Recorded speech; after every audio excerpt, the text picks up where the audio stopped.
Welcome to the Subhub podcast. I'm EmKay Sullivan. And I'm Dani Moreno. And today we'd like to start just with a quick and much needed remembrance of Amelia Brandjefelt. She was a daughter, sister, teammate, and sadly she passed away on November 13th. Her brother, Adam, did a Instagram post. It was a very nice remembrance. And if you can, he's asking people for people to share the posts, where he talks about his sister, but really just focuses a large part on suicide prevention, because sadly, Amelia did leave us that way. Yeah. Yeah. And his post was really pointed towards the Zero Suicide, which aims to kind of expand suicide prevention and hospital care for that kind of stuff, which it seems that Amelia may have sought after and did not receive. And so just a reminder to go check out that page, that post. We can put it in the show notes. And if you feel that you need help, that you're in a crisis situation, or that somebody that you know is in a crisis situation, the suicide hotline number for the US is 988. Yeah. And just also a reminder, I think it's easy to feel immediately impacted by this, as she was a member of our community and then of the running community, but also trail community specifically. And just know that everyone grieves differently. So even if you may have not known her personally and you feel affected, it's completely normal to feel like that. And yeah, to reach out to loved ones if you need that extra support through this time. Yeah. And Dani, how are you doing? And I mean, we haven't talked in like 2 weeks, it feels like. And so I'm just wondering, how are you doing? How's the Adidas team doing with this news? Because I know that Amelia was one of your teammates. Yeah, it was kind of surreal to receive the message. I actually received it the morning that I was doing this race out in Bentonville. And so I kind of just had to really sit with it that morning. And yeah, I mean, it's a message you never want to receive as a teammate. And I think the biggest thing to me is that immediately I felt closer to, oh, I didn't realize I was going to get emotional. Yeah, closer to your teammates. And we all just reached out to one another via text, WhatsApp, got on the phone with a couple of teammates. And yeah, just, I thought in a much better place. I was telling EmKay offline, I know sadly a couple other people that have, left the earth too early, and we're similar age, and I was much closer to those people. And so I think it kind of brought some of that up as well. And sadly, a lot of us know people that have taken their lives. But yeah, I think the biggest thing, just talking to Mike, my partner, is that immediately it gives you a place of gratitude. And yeah, I think what's hard about it is it's like so easy to put yourself in her shoes. She's like one of us and all of us at the same time, especially when you feel so connected by a passion. But yeah, I hope that she is running free in a better place. And yeah, just thinking about her family mostly. Yeah. How did you feel kind of hearing the news? I mean, we kind of talked about this a little bit, but yeah, unfortunately, I would dare say that most of us have been touched by somebody who has taken their life too soon, unfortunately. And it was just heartbreaking because she was so young and has just so much life left. And yeah, it just, things can feel hopeless. And that's why we should always make a point to reach out to each other, reach out to your friends. And if you feel like you need help, reach out to your friends. If you don't want to reach out to somebody that you don't know, and just be willing to help each other. It's yeah, it's just unfortunate. And I hope that her family finds peace in this time, because I know that can be the hardest part, is to not overthink it and wonder like what you could have done differently, when a lot of the times there isn't much that you can do, unfortunately. So I just hope for peace for her family and her friends, and for the Swedish running community in general. Yeah. Yes. I'm sure everyone feels the same. We just really wanted to touch upon that. So yeah, let's shift gears, to things we're gracious for, and let's transition. So I guess we can edit this part out potentially, maybe not. As you can see, it's very hard to transition from something that hits your Yes. heart in this way. But something we also love, but in a different vein, is, remembering the greatness that happened this year in our sport. And so EmKay and I just really wanted to kind of give our own takes, specifically on the sub ultra space, and what performances and individuals really stuck out to us. And, right now, Freetrail also launched its fantasy, or just kind of like its end of year voting. And this year they did add performance of the year, which I think is awesome, because, sometimes people don't have the whole year, but they have, something that really stands out and helps push the sport forward. But before we get into kind of our set of categories that we chose to focus on, how did your year go, EmKay? Wow. It feels like my year was all over the place. But not at the same time. I was like looking back on my results actually when I was going through everybody else's results, and I was like, feels like I didn't even race like that often, because I took such a big break in between Worlds and OCC, which last year I like felt like I raced all summer. So yeah, I mean, I got to start off my season at the Houston Half Marathon, where I tried to qualify for the Olympic trials, and missed it by a minute, but still ran a PR. And it's always fun to just feel a little fast every once in a while, since a lot of our training is uphill and kind of slow, if you can consider running fast uphill slow. Strength base. Yeah, strength based. And then after the Houston Half Marathon, I quickly shifted gears to try to qualify for the World Championships. So I went to the Formidable 50K in Auburn, where I was second to none other than Kimber Maddox, and got an automatic spot onto the US team.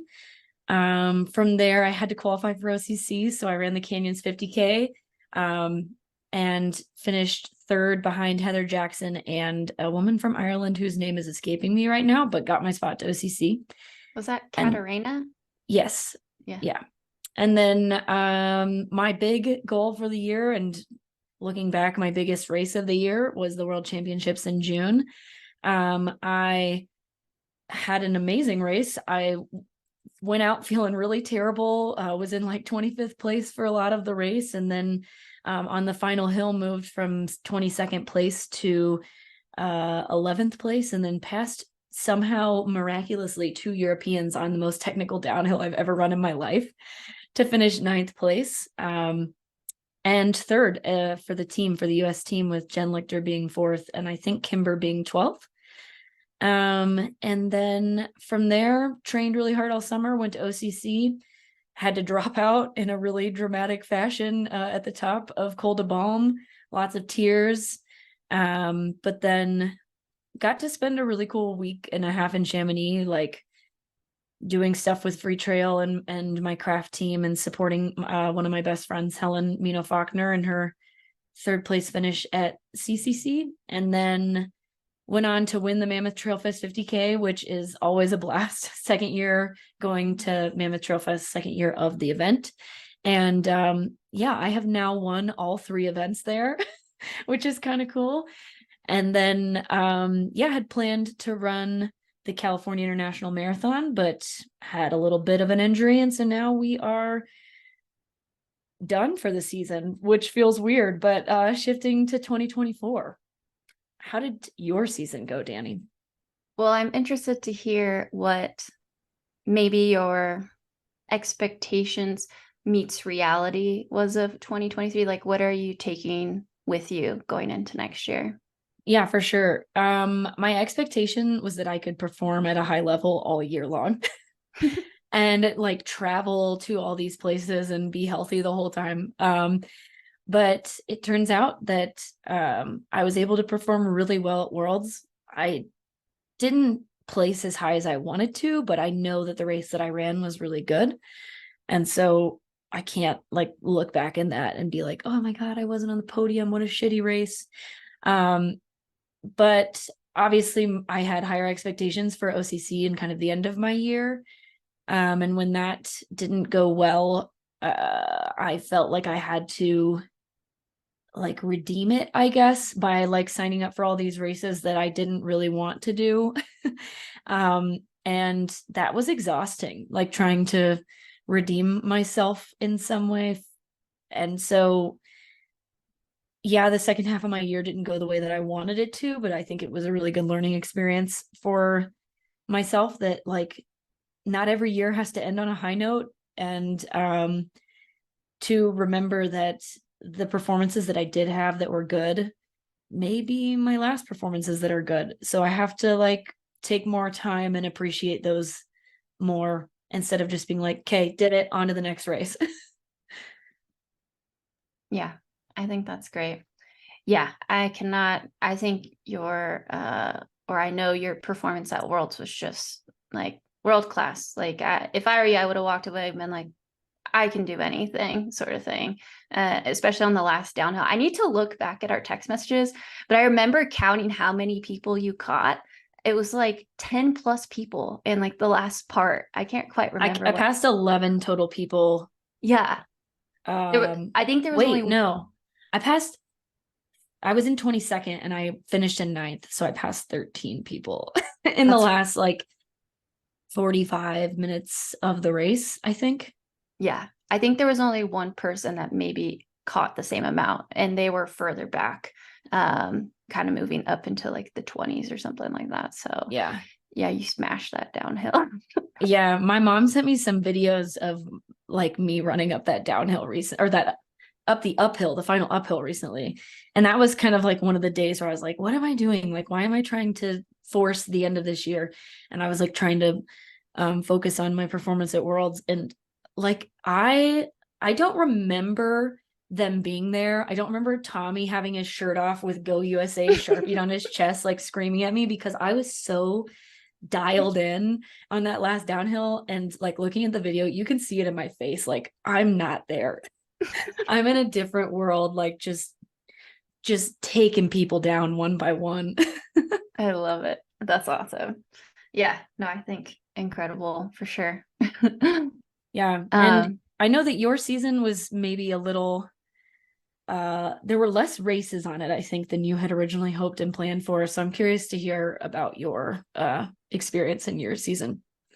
Yeah, I think after OCC, my thought process was this wasn't the year that I wanted, but this was the year I needed. And then I got a quick chance at, or I guess I'll start from the beginning. I'm kind of getting ahead of myself. But we started with Boston and, complicated feelings there. I was like really proud that I got to the start line, considering the historic winter, which I can already say I'm just laughing because right now in town, I can still run in town on some of the trails. And Oh this yeah. time last year, all the trails, like even down to our track, which is like 10 minutes away, was covered in snow. And Yeah. I was just leave it. Cause me, I was like, oh, if I had this year, last year, it's like, no, No. it's gone. It's gone. Now you can just run on trails and focus on this trail season Exactly. Yeah. while you can. Yeah, exactly.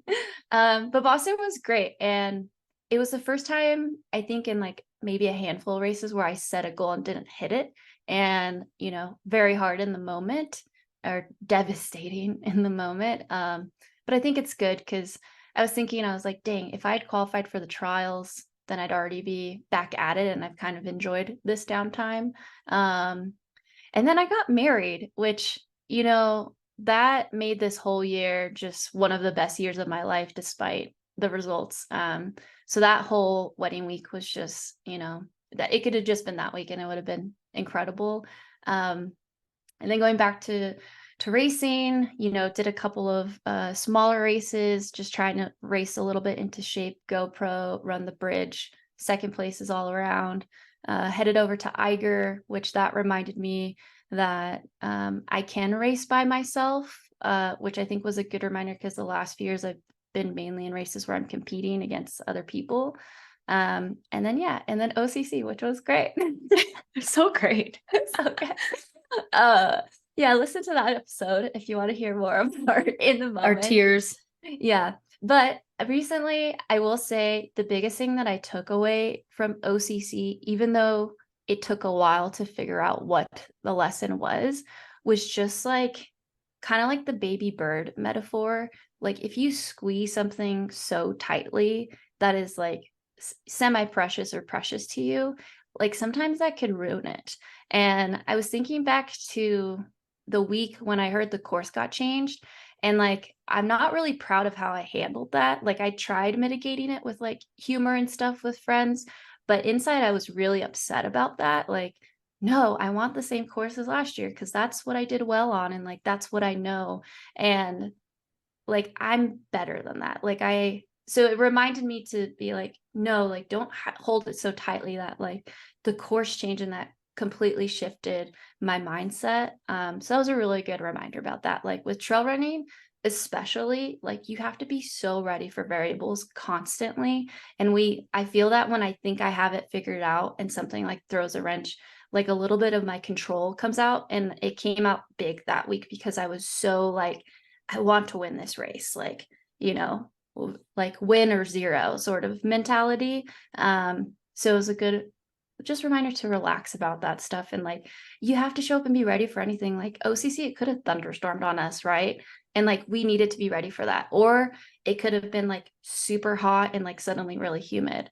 So yeah, I think that's like one of the biggest lessons I'm taking. And then going into the rest of the year, what was nice is like it wasn't planned at all. So the pressure was off, which like helped with that baby bird metaphor where I was like, I performed so much like at my best. Mammoth Trophies, I think I was like a little I was a little race dull, like I wasn't race sharp and I missed some moves, but that's okay. But like overall, I was really proud of that performance. And then same with Kodiak, where I was like, wow, I feel so light compared to how I was going into OCC. So like that's my biggest goal this next year is like any of my A races, I should feel as light as I did as those last couple races.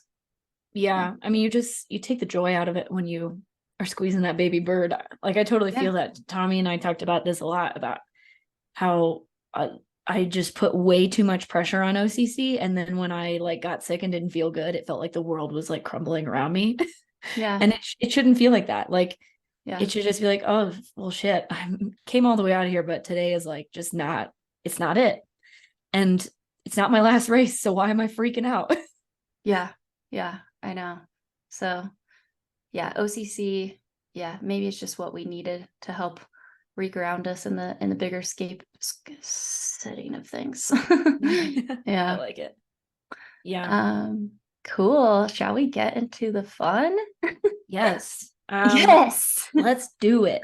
So our end of year episode is going to involve some and Dani and I actually have not shown each other what we've been thinking other than the actual titles or categories themselves. And so the categories that we're going to be kind of going with for this episode are Team of the Year, Most Consistent, Breakout or Rookie Athlete, Performance of the Year, and Performer of the Year. And maybe this will kind of help you with your Freetrail Trail Runner of the Year as well, because I know that our goal with this podcast is to bring more light to sub ultra races, because honestly these athletes are insane. And so hopefully we can give you some information as well, so that you can include some sub ultra athletes in your Trail Runner or Performance of the Year Freetrail thing. What do you think, Dan? Yeah, no, 100%. And for us too, we added the categories like team and most consistent, just because these are areas we feel that are underrepresented in kind of, end of year sort of stuff. So we hope you enjoy. All right, let's start with team of the year. And again, this is from a sub ultra lens. So we're not including athletes like Courtney DeWalter, Jim Walmsley, and our picks, etc., as to why we chose a team. Yeah. You want to go Yeah. first? Sure. Do you want me to do both of mine? Like both men and women's team? Yeah. Okay. So my brand slash team of the year for men is Run Together, the team from Kenya that Patrick Nyeno and Philemon Umbogo are part of. This one was really hard because I was also thinking Brooks because the Brooks men have kind of really shown out. But I mean, Patrick and Philemon are two of the best athletes in the world, in my opinion, right now. And so, yeah, I had to go with Team Run Together. But my honorable mention team actually ended up being the Great Britain men's short trail team at Worlds because they, I think, may have been the only top team that only had 3 athletes. That's all they had. You score 3, they had 3. And they went 2, 5, and 8 at Worlds to win the team title. And I just thought that was insane. And then my women's team is going to be Solomon. On the women's side, you had Daniela Oimis won Zagama, Caitlin Fielder was second, Sophia Lockley won Sears and All, Malinosa, standout young gun of the year, and Meow Yao. Like just a ton of like super solid performances from the Solomon women's team this year. What are your teams?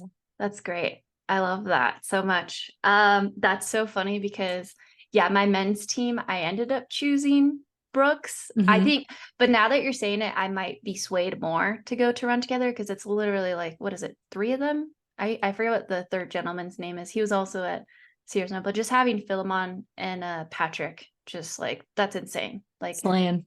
that would make any team. But I chose Brooks because I feel like for their brand, they've been in the trail space a couple of years now. Actually, they've been in the trail space for a really long time.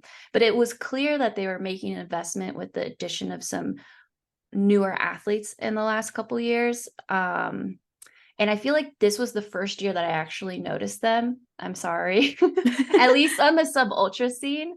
And to me, Dolomites, like that, that's such a big race, so historic. And they just like showed up to the point where it really turned my head. And then the rest of the year, I kind of just kept noticing them. It's like once you see the yellow car, all you could see is yellow cars, and all I could see is Brooks. And so that's why I ended up choosing them. But I do think Run Together, from a performance standpoint, if you were to like just race those 2 teams, they obviously would win that. Yeah. So maybe we'll put Brooks as an honorable mention on the men's side. And then the women, I also put Solomon because Sophia, Caitlin, and Malin were consistently like in the top 10. Meow Yao. Sometimes people forget she's Solomon too. And they were just like on every podium that you they were would always think. there. They were always there. The only podium that they weren't on, actually, Teresa, she's also Solomon, right? LaBeouf? Or I she's think like one of those, like she's a Solomon athlete that's also a part of a team. And so like she's not listed as Solomon. yeah, but I think when she's on Golden Trail, it says Solomon. Yeah. So yeah, that's another one. So I was about to say the only podium I could think of was maybe Worlds that Solomon wasn't at. But they still like OCC, Meow Yao was there, all the Golden Trail, between Sophia and others, like we're always in the top 5. And so yeah, their women are just really strong. Rushing it right now. Yeah. So our next category is breakout performer or rookie performer. They don't necessarily have to be like a first year trail runner, because a lot of people aren't before they have like their big season. So for this one, we actually have a global and a US category. So global man, global woman, and US for both of those categories. So Dani, do you want to start us off? Yes. So US men, I ended up going with Christian Allen for it. Just like I don't know. I'm curious to see who you end up picking, but I know he had a rough go at Pikes, but he just was crushing on the Valsier Mountain Cup. And there's enough crossover to make a pretty good comparison. And to me, Trofeo Nisego was like just insane performance. I mean, he was right on the butt of Philemon and Patrick going third there. And this was before they finished off the Golden Trail World Series season, where obviously they still continued to perform. But honestly, what was most eye-opening for me is that a couple weeks ago, he was racing in Bentonville, and it was kind of like a mini US men's championship. There's a couple guys missing, like Eli and Mika, but we have our goat Joe Gray, Morgan Elliott, and Dan Kurtz, and Christian Allen just like shot off the front and crushed. And I looked at his pace afterwards, and like, having personally ran those trails, I was like, what the heck? How did he run that fast? It was wild to me. And the trail wasn't super buffed out. Like, it was pretty technical. So I was like, this dude can literally do everything. So mega shout out to him. I'm really interested to see if he ends up signing with anybody going into next year, or what his situation ends up being, because I just think he's a mega talent that, like, if you were a brand, I'd be reaching out to Christian Allen as like a future sub ultra, like world level star. Yeah. What about you? I also chose Christian Allen. Big Christian Allen fans over here. The kid has just knocked it out of the park this year. I mean, he was also second at Challenge Selena for the second while he competed for the US team. And he had a very dominant win at Speed Goat this year. That's so right. He kind of is like, he can do it all. He crushed that 10K race. He did great at Selena. His third at Trofeo Nisego behind Philemon and Patrick were probably what really did it for me. Yeah. And then, also being able to dominate at Speed Goat, which makes me curious, is he going to run OCC next year? Because if he is, I think he's going to be really good at it. Yeah. Yeah. And he's someone that, I don't know when we're going to end up releasing this, but he's running CIM, and he's someone I'm definitely interested to see how they do. Because I didn't know that. That's exciting. Like, I don't know. My gut is that he'll definitely hit the trials mark. It's just how fast will he go under it is my curiosity. Because he just, natural born trail runner. And then my honorable mention is Mika. Yeah. All right. US women. I ended up going with Anna Gibson. She did great at Broken Arrow. And the thing with Anna Gibson, I think what made me choose her also is that she really only raced half of the year, and she's already known. So that to me, like, also shows like she's doing well. But yeah, great finish at Broken Arrow, ended up winning the VK, ended up getting second in the 26K behind Allie Mack. And then ended up getting third in her first World Series race. And I know she wasn't feeling that great for the final, but like also top 5 at Mammoth Trophies. I think she was 4th. So yeah, she's one to keep your eyes on. I'm very interested to see like how her year plays off with track, because I would love to see her at the trials and the final and stuff. But also equally excited to see her back on the trails. Yeah, mine was also Anna, which isn't surprising. Yeah. But I mean, she was also third at Challenge Selena this year, and that was her first race back coming off of her injury. So I was super impressed by that. And her, if you guys listened to our episode with Dylan about like between Pikes and Mammoth, she ran the smartest race at Mammoth out of like the entire field. If you looked at like Pikes. If you looked at her trajectory compared to others, like she just built the whole way up and like was taking people down, whereas most people go out pretty hard and like slowly die. Which as a rookie trail runner, that's super impressive. Yeah. I mean, that's a testament to that. I think she has a promising future because it shows that she's very coachable. And I know that's kind of like a weird word for some people, but I think it is good to come in somewhat humble to the sport, especially when you haven't done a lot of it before. And she has David Roche as a coach who has coached many a great athletes. And so for him to say like, hey, take it easy in that first hour, and for her to listen, I think is awesome. Like, I don't know. It's hard to do that it's hard, like those international fields, especially when you're new. I mean, last year I could not go out easy. Like people were going out hard. I was doing it too. And maybe it wasn't the best idea sometimes. Maybe EmKay is uncoachable. No, I'm kidding. Sorry, Rick. You just gotta follow your heart, But yeah, also with Ada and Mika, who was our honorable mention, our last episode was with them. So definitely be sure to listen to that to hear what they're thinking for next year. Okay. Yeah. Global. This was hard. At least the Yes. women were hard for me. Same. Do you want to go first or do you want me to go first? Uh no, I went first. Now it's your turn. Okay. So my um global breakout guy is Roberto De Lorenzi. He was second at Trans Gran Canaria earlier this year in the marathon, second at Dolomites, which I thought was a huge performance, right behind El Hussein, who has also had a really good year this year, winning both of the prologue and the final race at the Golden Trail World Series. He was fifth at Sears and all. And then he was sixth at Pikes Peak, third at Mammoth, and finished his season winning the Sky Masters race, not winning Sky Running overall, just the Sky Masters final. And like, he's not new to trail running, but this is the first time I have really known who he was, and he really shot out of a rocket. Yeah.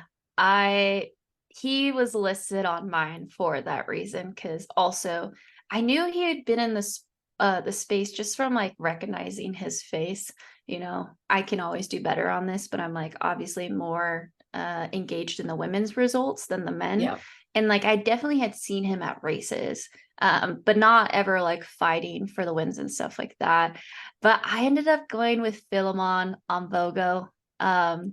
Just his years and now performance is just to me one of the biggest upsets of the year. Like there Yeah. was so much hype for Remy and then also Patrick. Like people knew more of Patrick, and you know, kudos to Patrick because Patrick let us know that his teammates were coming. But to me, you know, not only defeating Remy but beating Patrick, who's coming off his VK champ, like such a breakout performance where it's like everyone should know this guy's name now. And then Yeah. going forward, you know, continuing to win on Valsier Cup and having a great finish to Golden Trail. It's like I am so excited to see him hopefully commit more to Golden Trail and Valsier next year. Yeah, no, I agree. That one was hard. Those were the two that I Yeah. went back and forth between was Roberto and Philemon. But so my women's breakout of the year is Clementine Joffrey. Also someone who's like kind of been in the trail space, but this was definitely a breakout season for her. Her French national championship and her win at Worlds were just like unreal performances. She and Judith only finished like a minute or two apart at Worlds, but Judith was winning that race until the final downhill. And I'm pretty sure she was quite a bit ahead of everybody for a while. And then she and Judith beat third place Therese LeBoeuf by almost 16 minutes. So it was an insane performance in my opinion. And I didn't know who she was before this year. And then she went on to win Sky Race Magazines, Gorbea Suzanne, and she was the overall Sky running champion for the season. But my honorable mention is Malinosa, who we interviewed prior to the final. Also, just another young rising star, was in the top 5 of pretty much every race she ran this year. But for me, it's Clementine. Solid. It's so funny. I love comparing these because like I have I'm sure we have very similar names. I also went with Clementine because yeah, to come out on the world stage, like obviously winning the French national championship, they're mega stacked over there. So it kind of like turned my head. I'm like, I don't know how many people were like making that an A race, you know. Maybe I was like, I don't know, you know, we'll just see what happened. And then at Worlds to just like win on in that field, like that field was mega stacked. Like that and Yeah. OCC are just to me head and shoulders above a lot of the other fields. And she and Judith, like, they ran probably 20 or 30 minutes faster than you and I thought that race would go. Yeah, insane. And a great reminder on how much they beat then third place by, like they were in their own race pretty much. Yeah. So yeah, and then my other one was Madalena, Yeah. who ended up winning both of the races at the Golden Trail final. To me, honestly, with her, it's that at Sears and Al, she went for it. Everyone's like, who is this chick going for it? You know, and like Yeah. ultimately she ended up fading back. But you gotta But she give still got top 10. Yeah, you gotta give props for her. She just hauled for it. And then Mammoth Trail Fest unfortunately took a wrong turn, but she was on her way to winning that race. And then yeah, coming back and winning the 2 at Golden Trail to go all the way up to 3rd overall in the standings in your first year. Like, yeah, just kind of jaw dropping. And one of my favorite things about Madalena is that like when she finishes, she has so much emotion, like you could He's put it tell. all out there. Yeah, and like she just is like, this is a dream and stuff like that. And it's just such a good reminder that like I feel that sometimes when you're in that top echelon and you're constantly chasing, like sometimes you may or may not get used to the space that you're in. And just a reminder for all of us, like how cool and how much work went into this. So like her crying at the end of Golden Trail, I was like, I feel that. So I thought that was really cool. Yeah. Yeah, she was on my list as well. There's One just too many good athletes right I now. know. I will say one more honorable mention I had too was Tony McCann. She was around last year, but she kind of jumped up an extra step for me this year. Yeah, Yeah, for sure. cool. Wait, okay. Can we review that really quick? So US men, we chose Christian Allen. US women, we chose Anna Gibson. Not, we both just happened to choose her. And then Yeah. global men, I went with Philemon. You went with Roberto Del Renzini. And then women, we both went with Clementi. So we're pretty similar. That's Yeah. funny. Yeah, we'll see. I'm curious. I feel like this is where we're gonna start like Yeah. really getting away from each other. So we'll see. But next up is our most consistent athlete. And yeah, I'm curious to see who your athletes are because I think mine are gonna be way different. So start us off. Okay, so I'll tell you how I approach this because some of our best athletes are the most consistent. Yeah, And so I may have tried to select someone that I didn't end up picking for our last 2 categories. same. Okay. So that's my caveat. So my most consistent woman is Judith Wider. Is who I ended up choosing. So maybe that gives away that I didn't end up choosing her for one of the 2 big categories, which was hard. But Judith, like, I think what I love about her is that she kind of had a off year. It wasn't even that off. It was just off compared to her previous years last year. And she's gotten back. And then immediately this year, it was like she didn't even miss a step, not back, but better if you're going Shakira Richardson style. But yeah, just, second at Worlds, ended up winning Dolomites, win at Mammoth Trail Fest, second at the Golden Trail Finals, second at Pikes Peak, so she really just had one big win all year, but she was always in that second place if she wasn't. And then most recently the 50K where Yingvild won. I'm guessing Judith was probably a little tired from Golden Trail, and also Yingvild is just a powerhouse of an athlete. But she got second there too. So at least from what I could remember and see is like she never got something lower than second place, which is just Yeah, wild to me. Like that's an incredible year. it Yeah. is an incredible year. And I personally wouldn't select her for performance or overall. All right. So my woman, my most consistent athlete on the women's side is Andrea Marr, actually. She was first at the vertical at World Mountain and Trail Running Championships. She was first at Piz Tri Vertical, first at Fleta Trail, first at Challenge Salina, first at Vertical Nisego and Trofeo Nisego, and first at Dolomiten Man. So like she may not be like in the Golden Trail or but she does like all the WMRA stuff. She won basically every single race that she touched this year. Which just blows my mind. Like, Yeah. because there are other good like vertical women out there, and she's just like, see ya. Yeah. And how old is she again? I think she's 42, but let me double check that real quick. Andrea Marr, and I'm probably saying that it's probably Mayer. She's 44. Gosh darn. That is such a good pick. I didn't even. Honestly, this one took a lot of time because there are a ton of athletes out there that are super consistent, always in the top 5 of the races that they're running. Yeah. But this one just ended up sticking out to me because she's like won everything that she's done this year. Yeah. And yeah, that's just like insanely inspirational because she's 44 and she is inarguably doing the most anaerobic version of our sport. She's doing VKs. She's basically like all out for 40 to 60 minutes Yeah. uphill. It's like all power.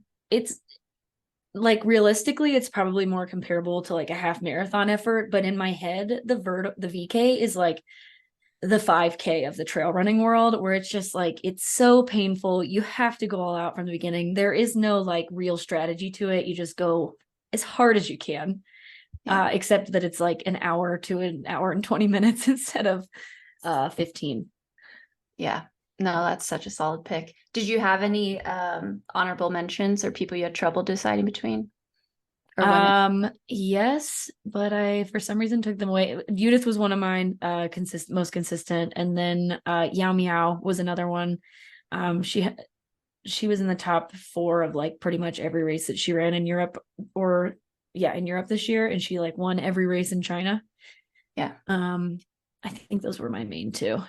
Meow was my other one, but then when I was like digging into her results, I forgot about Zagama early on. Yep, that was why I ended up not picking her. It was like her bookends. It was Zagama and then Golden Trail, but everything else was like very consistent. Yep. Or Golden Trail final, I should say. But yeah, like, I mean, that was an insane year. To me, the like her 3 of Mont Blanc, 2nd, Sierra Zanal, 5th, OCC, 3rd. Yeah. Like that's just like, you know, that's a really big like 2 months. Yeah, really big. With big results, and I was insane. All right, who's your guy? No, you go first now. Okay. So my most consistent athlete was Philemon Kiriago. So he was 2nd at Classic World Mountain Trail Running Championships, 1st at Sierra Zanal, obviously huge result.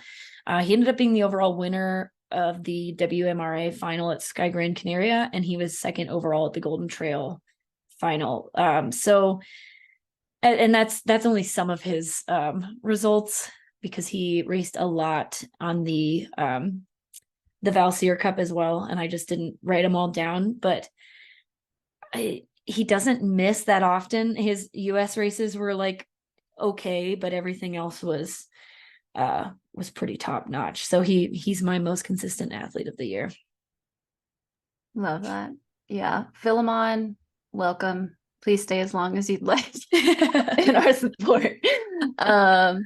So I ended up going with Robbie Simpson, just because he's like, this one, I guess I thought more of like long-term too. I was going between him and Stian as well. And maybe that was also a lens I had with you. She's just been consistent, not just this year, but nearly every single year besides, her little down year. And with Robbie running nearly the exact same time at Sierra Zanal again. Hilarious. Yeah. And, wins at Cape Town, top 6 at OCC. He's kind of just like always there. So he's the one that kind of immediately came to mind. And then my other one was Roberto Del Renzini, because he stood out to me because he did everything this year and he still was always like in the top 3, top 5, which that to me is really, really impressive, that he did the most technical to like Sierra Zanal, which is by far our fastest race, and he still was competing with everyone. So I just thought, those were too. My honorable mentions were Manuel Marias and Antonio Martinez Perez. Oh, Antonio is a great one. Yeah. Antonio was a good one. He just, it's like compared to Philemon, I couldn't take Philemon out of there, but Manuel honestly almost had it for me, but his performance at Golden Trail, and there was one other race that just like didn't go very well for him, that I was like, I'm gonna stick with Philemon. Yeah, that's great. Dang, I love that category. I think that's good. I think it's good to highlight those athletes, like people that are just always hitting the mark. Yes. I agree. All right. Do you want to do hot topics now, or do you want to do performances and then hot topics? Let's give them performance of the year first, Okay. and then Yeah. we'll dangle our performance of the year a little bit longer. Okay. Sounds good. Yeah. Me and EmKay have some hot takes to kind of, add a little spice to Just the take a end little of the year. break. Take a little break. Okay. This one was by This one was far. really hard. Yeah. And this is another one where we're going to have US categories as well, outside of just the global best races or performances. So I'll let you start us off with the US man or woman, whichever you want to go with. All right. We'll start with US men. Okay. All right. So this one, I thought a lot about all of these. But when I think of something, this is how I try to choose. When I think about something that will sit with me for a little while personally, that I also hope people don't forget. That's kind of, I was like, what's kind of unforgettable? And obviously, this is my perception. I'm just delayed at this point. I ended up choosing Eli Hemming's double, the Broken Arrow Mont Blanc double, because it's one of those things that I'm like, I was really skeptical. I was like, I don't think he's going to pull this off. I don't know how this is going to go. Like everything in my gut is saying this isn't going to work out. But yeah, he came back. He won Broken Arrow, and then he got second at Mont Blanc. And like that men's field was great. I mean, he came in after Remy and ahead of Petter Engel. And yeah, I just thought that was incredibly, what's it called? Well, impressive, especially with a race as big as Mont Blanc, like to come in and get second in his first year. I thought was great. So that's what stuck out to me. It's funny because I also still have not decided on this one. And I think, yeah, so this one's hard for me, but I'm very curious if you're going to choose the other one I was trying to decide between. Go. Okay, you know what? I'll just choose my other one since Eli getting second at Mont Blanc was one of my options. And okay. So that we know if we had the same second one. My second one is Joe Gray getting fifth at Worlds, and the vertical, because he was he's Joe Gray, first off. Like when he shows up to a race, he's going to put everything out there, and being there in person, watching his face on that final like climb, I was like, I could never put myself in that level of pain. I don't think, but everyone that finished in front of him was either Kenyan or Ugandan. Like he was the first American to finish and the first non-East African. I mean, it was insanely competitive, and I just thought that was an awesome performance. But yeah, my other option was Eli getting second at Mont Blanc Marathon. What was your honorable mention? I had Joe Gray written down, but I had put Christian Allen's Nasego above his fifth place. But that also, it's helpful that you were there too. Yeah. To I think that helps a lot to have context for sure. Yeah. No, that's a good honorable mention though as well. But those three were just like, I have to choose between one of these ones. Like there's no other option. At least like that came to mind. Basically, we didn't choose, we just gave you all of our options. Yeah. So hopefully those help. How about this though? How would you frame those in the context of the entire sport, those performances? Like for Freetrail? Yeah, if you want to like help people out. I would say that in terms of the entire sport, maybe Eli's double is like probably more relevant, only because unfortunately Worlds and Valsier just don't have the same weight yet. I think they're getting there, but like I'm not sure that they have the same impact at the moment. I would say Worlds did perhaps. Worlds was better this year for sure, but it's still not where I think it should be, at least. Yeah, like it's max potential. Whereas maybe, and that max potential could be higher or should be higher than Mont Blanc Marathon. But I think it should be. I think World Championships should be the top of the top, but it's not quite there yet in trail running. Yeah. But this year was a big step above, I think. Yeah, same. Yeah, it's hard to say Joe Gray's fifth should be on anyone's top 10 because 4 gentlemen were in front of him, right? Yeah. So Yep. And then my women's US was I think you had the same. Oh, sorry. Go We ahead. probably have the same one. It's Grayson Murphy bringing home gold from Worlds as well as a bronze and defending her championship because that's really hard to do. Yeah. I originally had her and Sophia's Sierra Zanal listed. And then it only took me like 3 minutes to be like, no, this is Grayson's for sure. Because Sophia's win, historic. I don't know if a US woman has ever run Sierra Zanal. Maybe Stevie Kremer was the other one. Stevie Kremer and one other woman. So she's the third, but she's still. the third. But if I think the difference is, so if Sophia would have gotten a course record, then I may have given it to her because that's such a historic race with so much history. But Grayson's double at Worlds was just like insane. And she just blew that second race out of the water. And like you said, to defend her double, which was supposed to only be, so she got her first one in 2019. So it was supposed to be the next year because World Championships at that point were every single year. Yeah. And then it got delayed and delayed again. So it ended up being 3 years apart. Am I doing that because right? it got delayed twice and then she got hurt and couldn't go. Oh, at And Thailand. So, Yeah, that's right. Yeah. Grayson's performance, hands down. Yeah, for sure. And that one, I would say for people's Freetrail should be her gold in the very, classic. very, very considered. Yeah, like at least top 5 in my opinion. Because we talked about this offline a little bit as well. Like she beat Tove Alexanderson, who is one of the top ranked athletes in the world on both like ITRA and UTMP rankings. Yeah. So and she kind of smashed her. No offense to yeah. Tove. Maybe I feel like Tove, if I got smashed, I'd be like, yeah, that girl And destroyed Tove put me. up a hell of a fight too. Yeah. What were their downhill splits again? Do you remember? I don't remember. They were gross. They were like low 5s. Yeah, it's insane. Watching it, I was just like, oh my gosh, I'm so glad I'm not a classic runner because this is so fast. Yeah. Love it. All right. Global men's. Global men's. Okay. My global man ended up being Remy's Pikes Peak.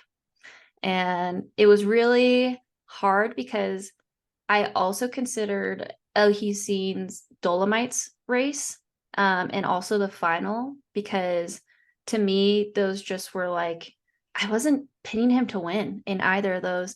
And the depth of field was just, the best for sub ultras, as you can get, some of the best.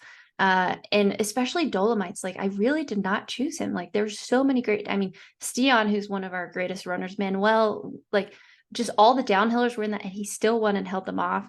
So that one really stood out. But I ended up choosing Remy's Pikes Peak because going back to the history, like so many great runners have run that. And he still, like Patrick, was on, and Patrick is the world champion for the VK, and he beat him in an uphill race. So the quality of field was there. The record was broken. So I ended up choosing his because it's one of those two where I hope he breaks 2 hours one day, because that would just be incredible.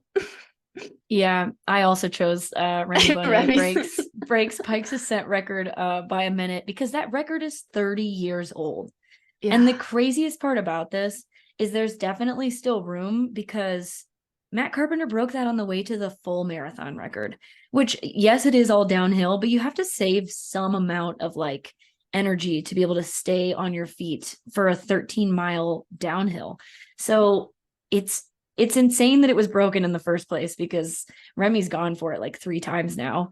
And also Matt Carpenter's record was insane, but I'm excited to see where this goes. Now that it's been broken, it's kind of like, when we talk about like women's track and field, it's like, well, now that Faith Kipyegon has done this, then more women will do it. It's like, now that Remy's done it, somebody else is going to smash it. And then the women's record's got to go down at some point, right?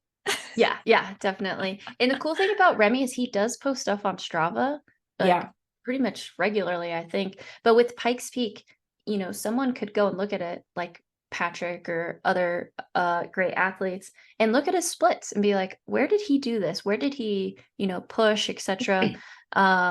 And the other thing is that what I kind of hope happens is Remy's not from the United States. Like, did this light a fire under potentially some American men to be, I want to take that record back? Because that was kind of, I think, a little bit of the proudness that we held is like, oh, Matt Carpenter, Yeah. US Colorado man, like holds Colorado the Springs record, local. legend, sort of thing. Yeah. And now this Swiss Schemo champ came and came and took it. Yeah.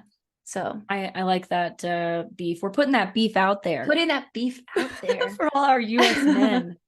Go get that record back. Go get that record. And so with his performance, if I was doing the Freetrail, like, yeah, he's I didn't even Top have an 3. honorable mention for that one. That one was just like the first one that came to my head. I was like, that's it for my season.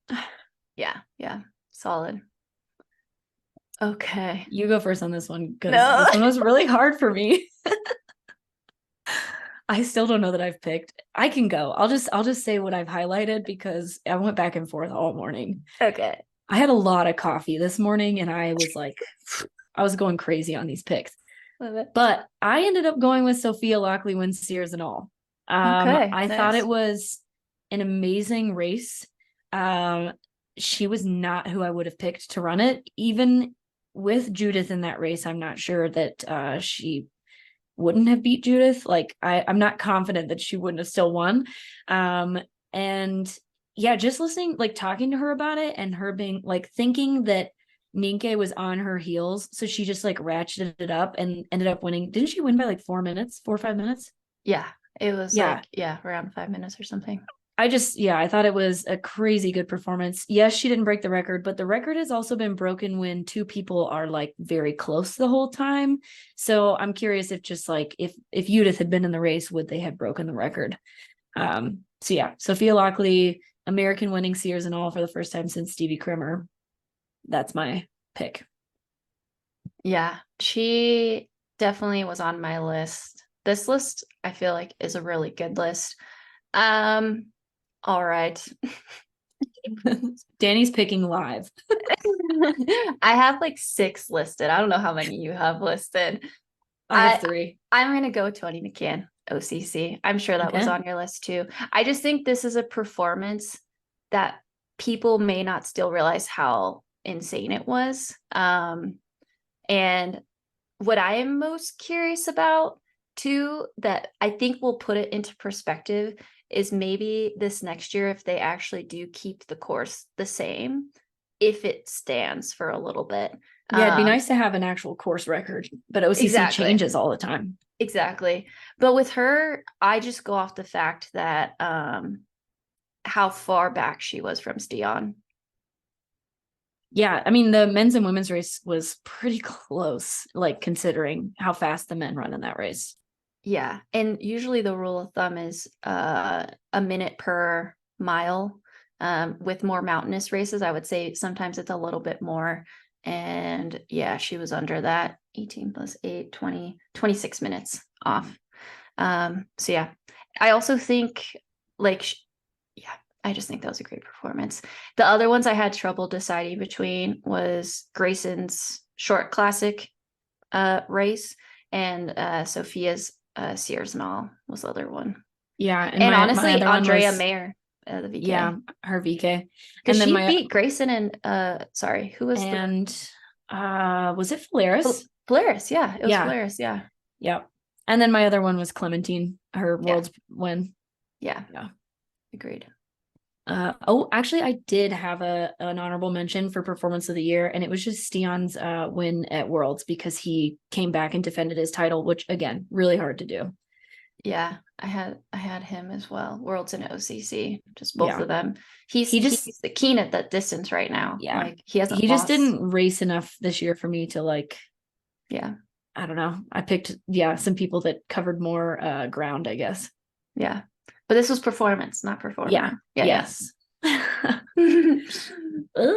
Okay. So, hot takes. We're gonna make you guys wait for the performer a little bit longer. Yeah, these are some topics, me and MK, just kind of overall themes from this year, some that are slightly forward thinking into 2024.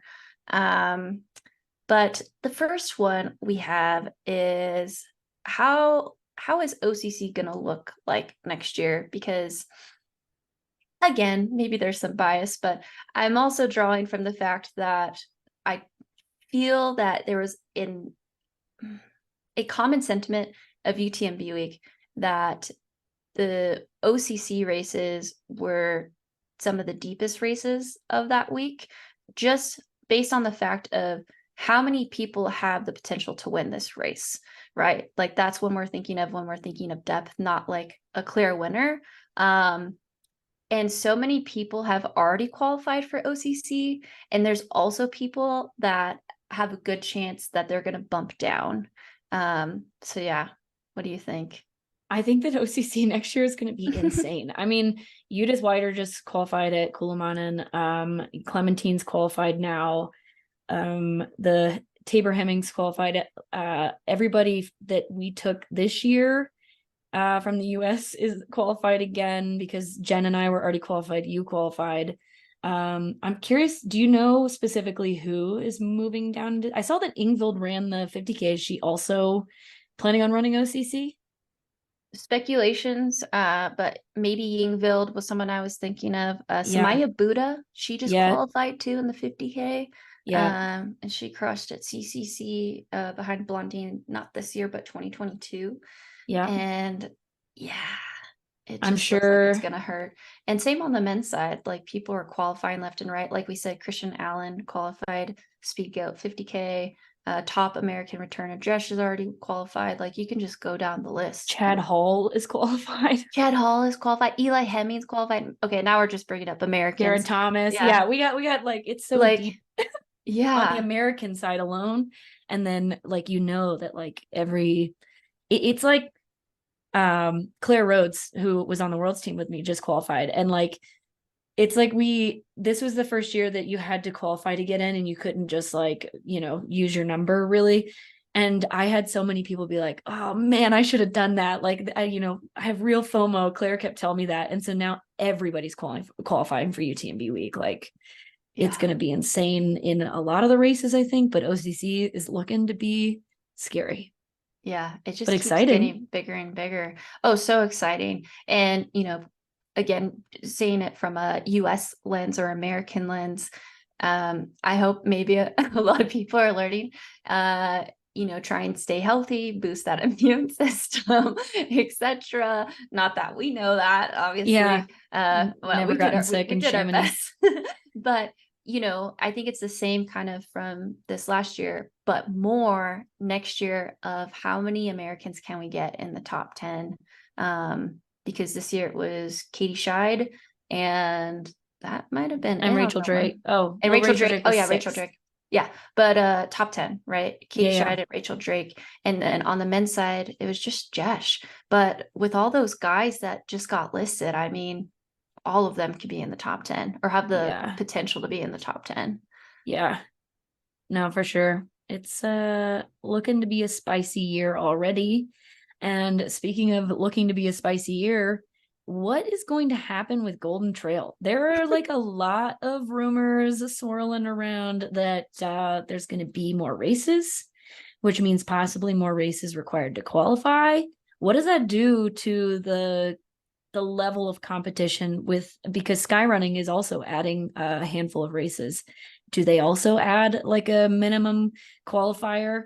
Does it thin out the performances more than we already are, like over a bunch of different series? What is your take? I think immediately kind of similar responses to seeing the new series coming out, the World Trail Majors that we chatted about. I'm a little frustrated. Like we don't need more races, and it's at least for Golden Trail. Again, these are just rumors that there's going to be more. The official schedule hasn't come out at this point that we're recording. It's already so hard to get 3 races in, Yeah. to max out your points, etc. So to add another set of races to get those points, But, you know, some of the pros to that are inclusion of other parts of the world potentially that don't have easy access to races. Like in the US, we already have two. So, you know, in theory, depends on where you live, but you'd maybe only need one big travel day. And then this is more opportunities for people to kind of mix it up and adjust it based on, you know, other races in their schedule. So there's more options, you know, potentially earlier in the year or later in the year. Yeah, those are kind of the benefits, is like, you know, more for geolocation and just more options in general. But, you know, an unbespoken potential pro of this that we don't know again is like maybe this ups the prize money in Golden Trail like higher than it currently is, because by adding extra races, if they add more media exposure and broadcasting, that potentially is more money for the race series to be handing out. And so perhaps the depth stays the same. And similar to how we saw with the US races, like it exposed a whole new talent pool to the series. So say the two races are in Asia or South America or Africa, you know, not Europe or North America, then I could see that being still beneficial for the series. Yeah, I think that it could be a net benefit as long as the amount of qualifiers don't go up. If it stays like they add races, but you still only have to run 3, I think that's great, because like you said, it offers more opportunity for more people. Yeah. But if you have to run more races, I think it gets to the point where people start, like we saw a lot of people this year that did both Golden Trail and sky running, or both Golden Trail and qualifying for UTMB or whatever. But if you have to run more races, you'll start seeing people choosing just one series, I think, which is like the opposite of what we want in trail running right now. We want it all. We want the competition, like to be going to the same places or similar places. So it's like, yeah, I think it just depends on if they change the rules or not. Yeah, no, I would agree with that too. It definitely seems to be a somewhat of a power move by all of these series to say, we just want you in our series. We don't want you. We don't really want to share you. Maybe that's an over. I don't think it is. Yeah. I think that's not a hot take. Yeah, maybe this is just a take. I think that the series don't want to share because especially when it comes to championship season, it's really hard to do 4 championships in a row. Like you have, you know, UTMB week, and then you have like a little bit of a break before it's Valsier, Golden Trail, sky running, and then in 2025 Worlds is going to be like right up in that mix. It's the beginning of September. So it's like, how do you prioritize what is best for your career? What is the most fun? What makes you the most money? All of those things. Yeah, which shameless plug, we will have an episode on how to choose your calendar, or, you know, our recommendations for it. We're not perfect. We're not perfect, but you know, when you find yourself in situations like this, how to kind of help you choose. All right. What other hot takes you got? I think those are the biggest ones right now. I don't know if I got one more. You got one more? Okay. Is the reign of Solomon as the premier sub ultra team coming to an end? I guess it decides, or it depends on what like side of the coin you're looking at. On the women's side, it seems like they're growing stronger every year. But on the men's side, it's not the same. Like obviously we talked about Brooks, we talked about Team Run Together. You've got like kids from America that aren't sponsored by Solomon coming in, and I think that's going to be a big part of it. Yeah, give us your hot take on the reign of Solomon, Dani. Well, I think if you were to dive into the history, Solomon, this is an oversimplification maybe, but Solomon kind of like really helped sub ultra become a more premier distance. I mean, Golden Trail alone has the Solomon logo and the Solomon support and sponsor, and within, I think it's been 4 maybe 5 years, has become such a premier series. And at first, honestly, when it first came out, the series, it was just almost 100% Solomon runners.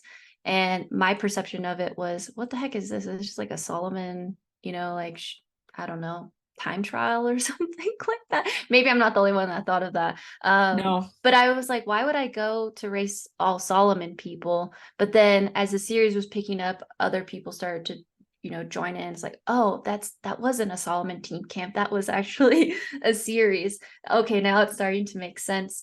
But honestly, what stuck out to me this year, check this: men's final rankings. First place Solomon, which obviously was replicated, both Solomon winners, Remy and Sophia. But it went Solomon, run together, run together.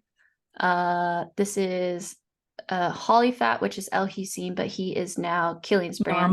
Normal. Solomon. So Solomon went 1-5, and then it went Brooks, Solomon, Scarpa, Brooks, Brooks. So Solomon had 1, 2, 3 guys in the top 10, and Brooks had 1, 2, 3 guys in the top 10. and that's not a lot compared to years past, like you were saying. Oh yeah, like where it just no. looked like Solomon team camp out there. Exactly. And then the women's side, I think, was even more engaging to a certain point, because it went Solomon, Hoka, not signed, Solomon, Hoka, Team Malay, Brooks, Asics. So you still had kind of like Solomon up front, and then it kind of became, but yeah, honestly, my prediction is that Solomon isn't going to be so high above everyone. Like, it's an actual like competition between the races, which is way more engaging to me versus, it's fun to root for, what was it, like Tom Brady, right? When he's like winning all the time and yada, yada, yada. But to me, it's so much more engaging when there's like a constant fight going on and it's really close. Yeah. It's not that fun to like watch people just dominate all the time. Exactly. And like you said, Solomon has done a lot for the sport of sub ultra. Like they basically started Golden Trail with Greg being a big part of that. But yeah, I think it's time for some other brands to like support athletes running these shorter races. That's a big part of it, obviously, right? Is that Solomon was willing to kind of like try something new and give monetary support to some athletes that were running shorter events. And I think that other brands are starting to see that that does pay off, because like we've talked about before, you can really make those more accessible in terms of like spectating, and spectators are the people that pay for shoes. Exactly. And this is by no means a bash on Solomon. Like, Solomon has helped us so much, the sub ultra space. Like, we owe so much to them, and the brains behind Golden Trail, etc. And honestly, kudos to them, because they were the ones that were like, hey, our team is the best, come and compete against us. Like, we made this series, we'll even pay for you to come and compete against us. Like, who does that? They're like, come run against us. So yeah, kudos to Solomon. But it's exciting to see that there's almost think tank experiences paying off. Yes, no, I would agree. Right. Oh, I guess final thing that we were going to talk about was coverage for women's races this year. Yeah. Really hit or miss, kind of, tooting Golden Trail's horn again, but like their decision to split the men's and the women's races so that the women would have just as much coverage time as the men, I thought that was huge. And I am hoping, crossing my fingers, all of those things, that other races start to follow along with that. Because I know that my experience at Worlds, my whole family like woke up in the middle of the night to watch this live coverage. I finished in the top 10, and they stopped showing the race after the 5th woman finished. Like, they're like, yeah, we've already got like 60 dudes through. So, and that was really disappointing for like my family and for me, because they didn't get to see it. Yeah, no, definitely. It definitely needs to be better. Worlds and UTMB need a lot of improvement, and Golden Trail is leading the way with that for sure, starting to have them on separate days. And we understand, like, I understand that's not as accessible for everybody, because then you suddenly have to add an extra day of travel potentially, etc. But as far as the professionalization of the sport, it's really good. It's a huge pro. Yeah, I mean, there are ways to provide coverage for both in one race. I mean, Broken Arrow does a really good job of that. They have follow cams specifically for the men's race and specifically for the women's, so that there's not a follow cam that has to like leave the women's race to go, see the first man finish or whatever. So it just has to be more of a priority. There's a lot of things that were like issues like that. I know at UTMB week this year, like the bus passes for elite athletes. Hopefully that kind of stuff changes with the change in the UTMB index and how that all shakes out. But in terms of coverage, it's got to be better. Like women's races are just as exciting. They just happen to have men sprinkled in there as well.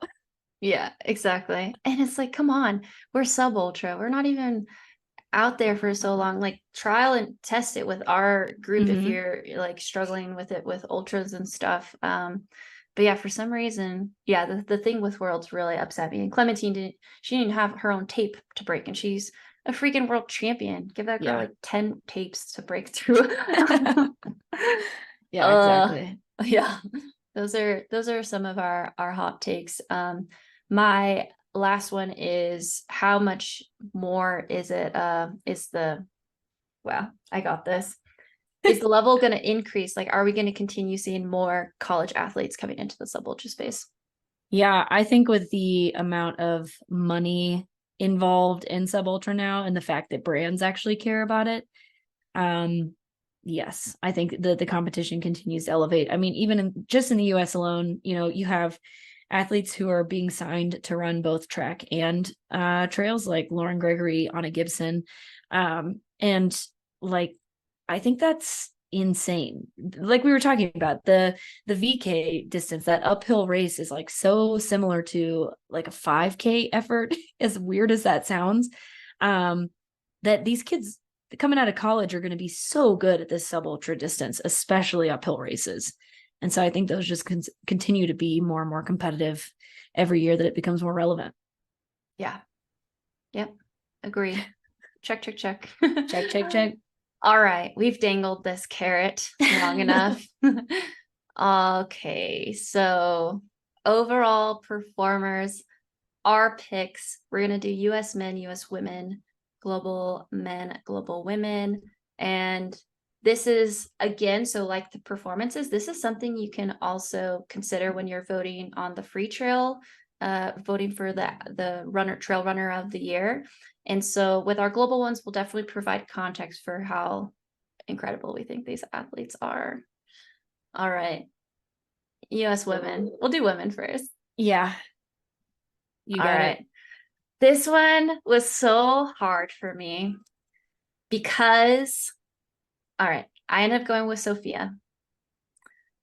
And it was hard because it sucks. I really feel for Grayson in this later half of the year, because if her performance at World was any tickle of a showing of how the rest of her year was going to go, she would have been competing with Sophia for the win for overall. And yeah, so it's hard because emotionally I'm like, that was insane.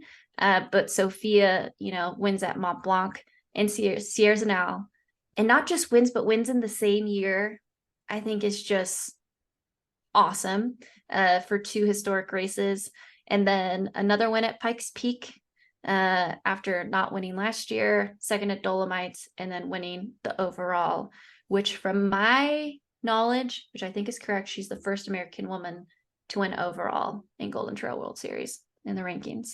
I think that should be right, because Rachel would have been the highest previously at second, right? Yeah, Megan Kimmel crossed my mind, but I don't think she ever got higher than second or first. So yeah, she's our first American overall champion. So I think that's worth a U.S. woman overall performer in her second year trail running. Yeah, in her second year of trail running. Yeah, and Grayson, very strong honorable mention there. Yep. Mine are the same. Sophia Lockley is my U.S. female. For all of those results that you've already mentioned. I mean, she had an amazing year. She's started ski season now, so she won't be running for a bit, but I'm sure she'll be very ready to compete just as hard next year. Yeah, definitely. So my US male, is Eli Hemming. First at Broken Arrow, and then a week later, second at Mont Blanc Marathon. He was 15th at Sears and All this year, which I know was not as good as he wanted it to be, but it was better than last year's performance. Third at Pikes Peak Ascent, and fifth overall at the Golden Trail World Series, which again, I know that wasn't what he was looking for, but he had just run Kodiak 50K the weekend before. And then, so they ran the 50K on a Sunday and then traveled all the way to Italy and ran the prologue on like Wednesday and Thursday. So I was just impressed with the, I guess, how well he handled all of those doubles. Yeah, same. I ended up going with Eli Hemming also, for all the results that you mentioned. And honestly, Pikes Peak really stood out to me. Like, he had really great performances, but Pikes Peak, I didn't expect him to get third. And he beat Seth Demore and Joe Gray, two incredible climbers, both from Colorado. I guess Eli's from Colorado too. But yeah, that was a long list of American men. So Eli got third, Seth Demore got fourth, Joe Gray fifth, Brian Whitfield eighth, Chad Hall ninth, Noah Williams, Mika 11th, Sam Henry 12th. Like, he was the first American man in a very good international field. And also with him is like, he raced a lot of deep fields this year. And did very well. It did very well. And yeah, I wrote down the Kodiak caveats 5 times fast. And I'm so excited to see how he does at OCC next year.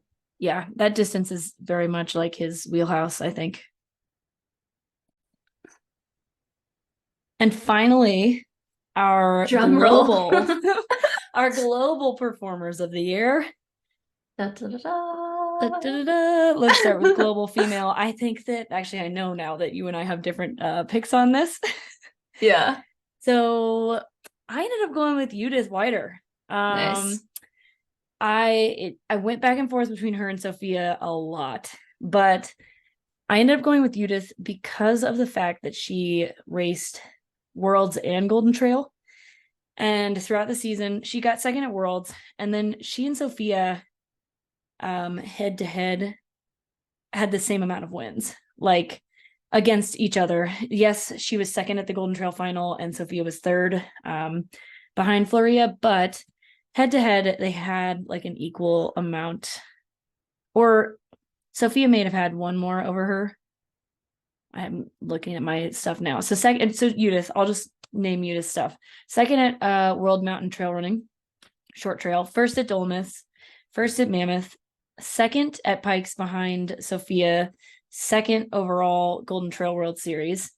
And she beat Sophia out at the Golden Trail final, but just tied her in points and tied her in points. But Sophia won because she had more wins on the year with her win at Mont Blanc Marathon. But yeah, I ended up going with Judith because of her performance at Worlds and at Golden Trail.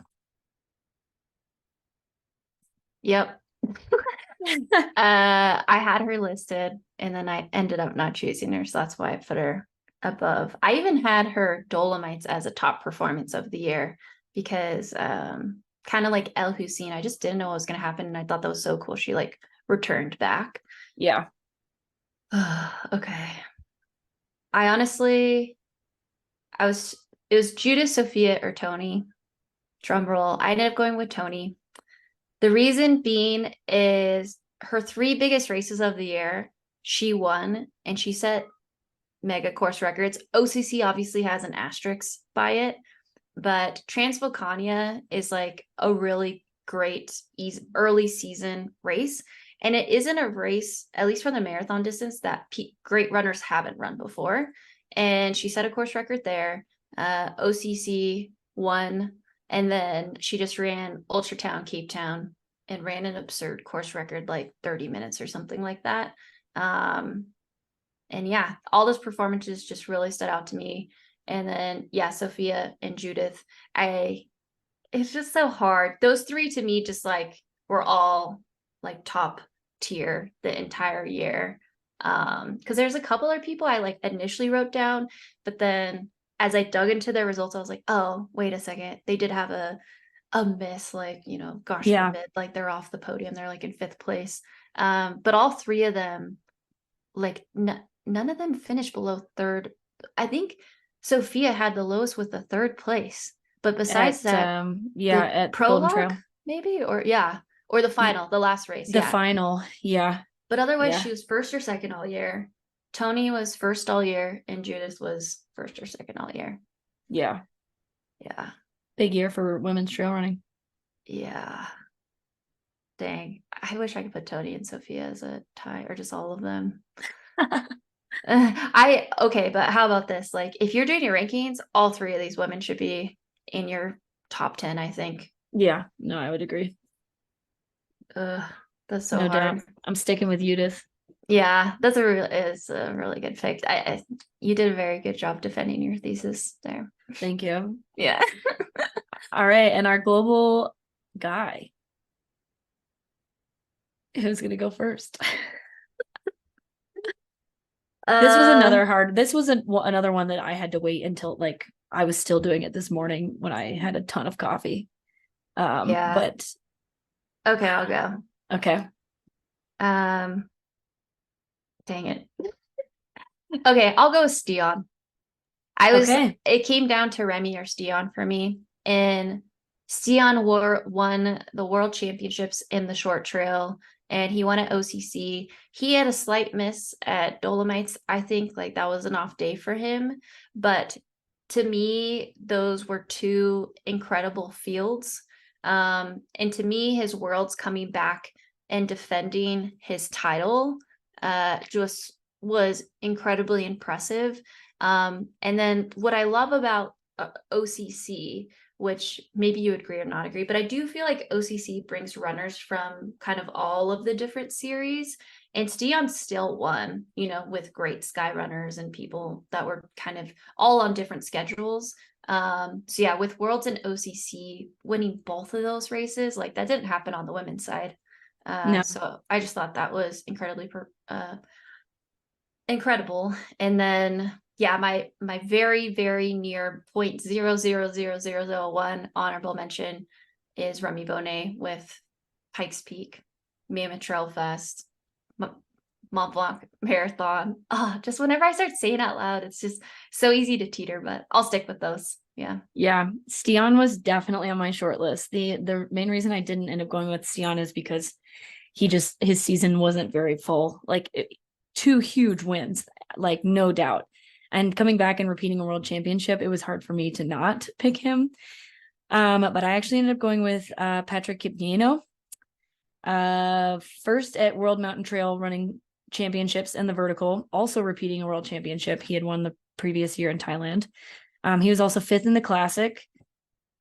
He was the overall WMRA first for the entire year. Like his ranking never swayed from number 1. He was 2nd at Sears and all, only like a minute behind Philemon, and 2nd at Pikes Peak, to Remy's historic performance. And so it was hard for me to pick between Patrick, Philemon, and Remy, but I ended up picking Patrick because he competes in a couple of different series. He did really well at Worlds, Valsier, and Golden Trail. Remy really only does Golden Trail. And I ended up picking Patrick over Philemon, mostly because head-to-head, Patrick has beaten him 8 times and Philemon has won 6 times. So I went through their results and like had to match them up against each other because it was this one was a hard one. But yeah, Patrick is my top performing athlete of the year. Yeah. The other thing with Patrick too is that Remy has raced Pikes before, and that was Patrick's first time racing that race. And he already ran one of the best. I think it's probably like top 3 or 4 best times I think ever. it was faster than, or the only other person that has run faster is Remy and Matt. Like it's Remy's time, Matt's time, Remy's time, and then I think Patrick's. But I could be wrong. Yeah, no, that sounds right for sure. Yeah, insane. 2 other names that like were on my list originally when I was just going off a gut before I started jumping into results was actually El Hussein, because he had a great year. I don't know. Had a lot of off performances, which is why I ended up not going with him. Yeah, he had a lot of upsets and then kind of like teetered in the other way. And then Antonio Perez, who we had on the pod. But for him, kind of similar to what you were saying, is that he's just mainly sky running. Like he came over to OCC, but dominated in sky running and crushed it there. So he was actually an honorable mention for most consistent athlete for me. Because his performances at the sky running series is just like so cool, so consistent. 4 wins, a second place, a third place. Well, third place was OCC too, showing that he can do less technical compared to what he does. Yeah, for sure. Dang. All right. It was a good year. Yeah, it was a good year. Well, we hope you enjoyed this, and that, you know, if you're struggling to kind of compare results and stuff and performers, I guess do that really quick. Patrick in the overall list. I started my overall list and I'm pretty sure he's in my top 3. Yeah. I'm pretty sure. I that was my initial splash onto the canvas there. But I am gonna have to sit down and kind of go through some stuff a little bit more. But I think he's gonna be top 3, if not top 4, on my Troy awards. Yeah, I would say Stian, Remy, and Patrick will all be in my top 10 somewhere. I don't know where yet, but like for sure.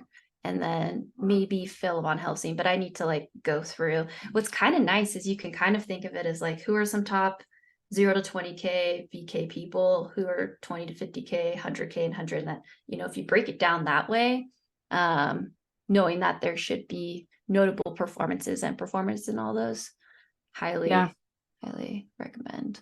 Cool. Yeah, hopefully we helped you guys out with some Freetrail, Troy, and TPOY. Yes. Well, this has been the Sub Hub Pod brought to you by Freetrail.